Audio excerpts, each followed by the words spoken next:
problematic in the civilian side as well, where people, they just don't know what they're doing. Yeah, they don't take responsibility for anything. That's part of this nihilism, is that because, first of all, you learn that truth is relative, and that there's no real moral order.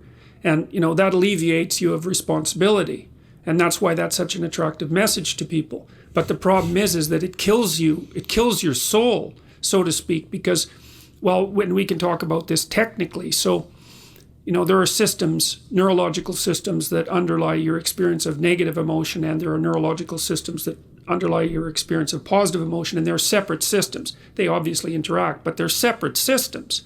So, but the positive emotion system, well, there's two of them, but one of them sort of kicks in when you get something that you want. So, you're hungry and you eat, and that feels good. And so that's kind of the simple one. But there's a more sophisticated one that I think is even more active in people. And it's the one that tells you that you're moving forward towards something worthwhile. And that's actually the one that gives people that sense of meaningful engagement in their life on a moment-to-moment basis. So, and it's also something that doesn't have to go away. Like if you're hungry and you eat, well, that's good, but it's over, and then you're on to the next thing, right? It's not exactly sustaining, it's just necessary. That's called consummatory reward, by the way.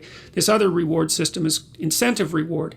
And the incentive reward system works on dopamine, this neurochemical dopamine, which is also the neurochemical tracks that opiates and cocaine and amphetamines, the drugs that people really like to abuse, alcohol often for some people, activate. And so you might say if you don't have enough meaning in your life, then you're more prone to addiction. And that's definitely the case, even with rats. If you take a rat and you put him in a cage by himself and he has nothing to do, and then you give him access to cocaine, he'll get addicted to the point where he won't do anything but take cocaine.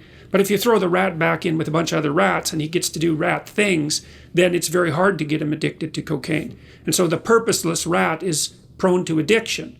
Well, it's the same with human beings. Now, here's a corollary to that, which is really cool. So the magnitude of the reward you experience as you're moving towards a goal is proportionate to the importance of the goal.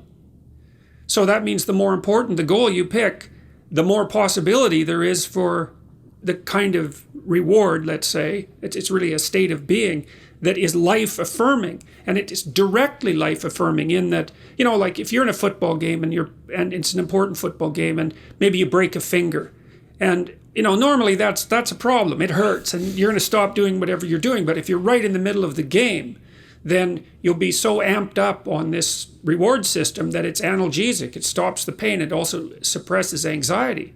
So if you have a purpose, then it's analgesic. It takes some of the pain out of life. It's very positive in that it motivates and energizes you and focuses you and makes you able to remember and pay attention. And it quells fear.